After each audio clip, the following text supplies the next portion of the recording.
Hi everyone, in this video we are on page 8 of the note packet looking at example 1 after doing example 2. So first we're going to start by drawing our triangle diagram, and I'm going to draw it as such, again because I like to have that swinging side on the right side. So folks, if I put angle A here, side A goes across from it, I'm going to put B down in the corner, so side B over here, then angle C and side C. So we are given that angle A is 63 degrees. Boop. Side B is 18.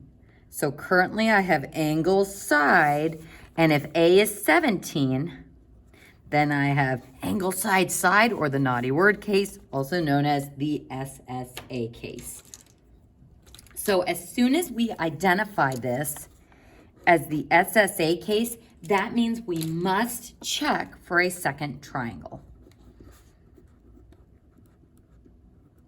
There won't always be one, but we have to entertain that possibility just in case, like on the last example, there does happen to be one. So folks, let's go ahead and start with trying to solve for our first obvious angle, or the acute version. Now, I put B and B prime here just because that was what we were doing on example 2, but your second triangle could involve any of the letter angles. So let's go ahead and look for a stable connection. We've got one between our angle A and our side A. So sine 63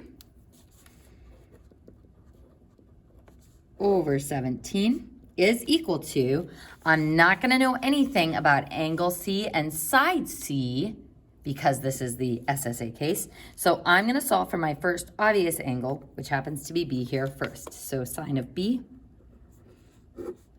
over 18. So using cross products, we would get 18 sine 63 equals 17 sine B. And to isolate that angle, we're going to have to first divide by 17, goodbye. And then to break it out of the sine function, we're going to have to take the inverse sine of both sides. So inverse sine, second sine, 18 sine of 63 divided by 17. So I'm taking the inverse sine of that whole thing, and round it to the tenths place, we get 70.6. So what we have just found is the acute version of angle B if I swing that dangling side outward. So if I swing that dangling side outward, B is acute. But if I swing it inward, and again, those should be the same length, then I would create an obtuse angle where angle B is. So we just found the acute version. Now, to verify if there is a second triangle or not, we need to make sure that the obtuse angle, B prime, plus the given angle over 180 degrees, which wouldn't leave anything left for that C prime angle, or that little one right there. So to show our work for determining if there's a second triangle or not, we first find B prime. So B prime is my obtuse version of this angle. So to find the supplementary version, we just take 180 minus 70.6 degrees. So B prime is 109.4 degrees. So that is my obtuse version. Now, I'm not going to put a box around this just yet because we found B prime, but that doesn't mean the second triangle exists. You can always subtract this from 180 and get some angle. So before I box this, we need to make sure that the obtuse angle plus the given angle, which is 63 degrees here,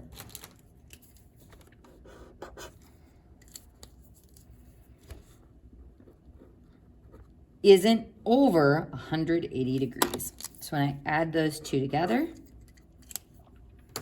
we get 172.4.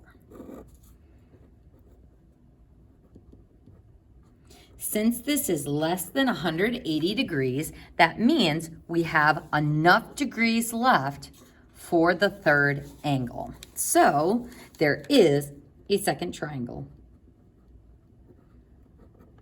So this is the work I'd want to see. This is your statement saying there is a second triangle and I'm going to find it. So we're going to go ahead and put a little cloud around this wonderful work. And now that I know that there is a second triangle, I'm going to box this answer because that gives me the obtuse version of angle B.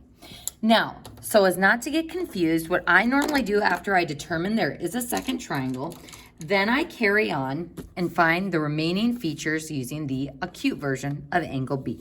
So once I have angle B, to find angle C, we're going to take 180 minus the given angle, which is A, and then minus the acute B. So 180 minus 63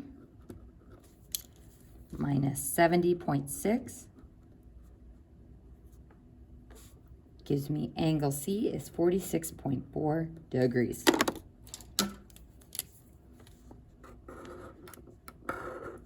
So angle B, angle C, then side C. So using the same stable connection of our given information, we're going to set this up as sine 63 over 17 equals sine of angle C, 46.4 degrees, all over C, little c, side C.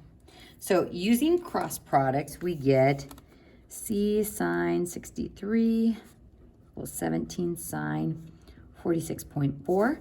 Divide both sides by sine 63. Getting a little cramped here. And C is equal to 13.8. So I trust that you guys can type that stuff in on your calculator and that you can round. So what we have now found is using the 3 pieces of given information, we have found our 3 missing pieces of information relying on the acute version of angle B.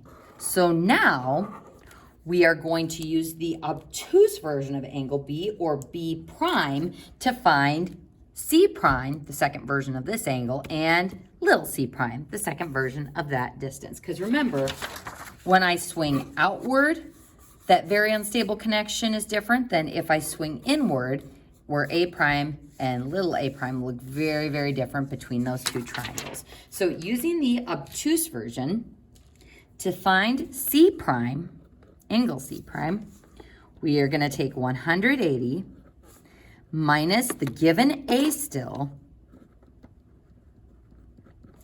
and then minus the obtuse B prime.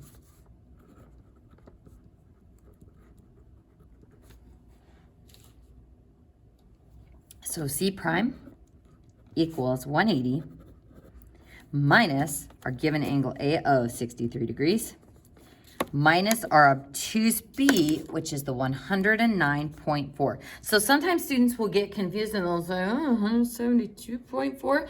That is just showing that there's enough degrees left for that third angle. We're not using the sum of those as any angle at all. That is just part of the proof to determine if there's enough degrees left. So the 109.4 is our obtuse version, which is supplementary to our acute version of angle B. So 109.4. And when we subtract those, we get angle C is really little, 7.6 degrees. So I almost didn't have enough degrees left, but 7.6 degrees is still a viable angle. Now to find my last missing piece of information, the C prime, we use the same stable connection that we've been using the whole problem. So sine of 63 over 17. And now we're going to set this equal to sine of C prime, 7.6 degrees, all over little c prime, the corresponding side. So using cross products, we get C prime sine 63 equals 17 sine of 7.6. And when we divide both sides by sine of 63, we get C prime is equal to 2.5. So 3 given pieces of information, 3 missing pieces of information that we found using the acute version of that first obvious angle, and 3 missing pieces of information found using the obtuse version of that first obvious angle. So folks, I'm never gonna make you like recite all of these steps, but I do think it's important that you understand why we do those things in this particular order and how it looks for a given triangle. So that concludes page 8 of the note packet.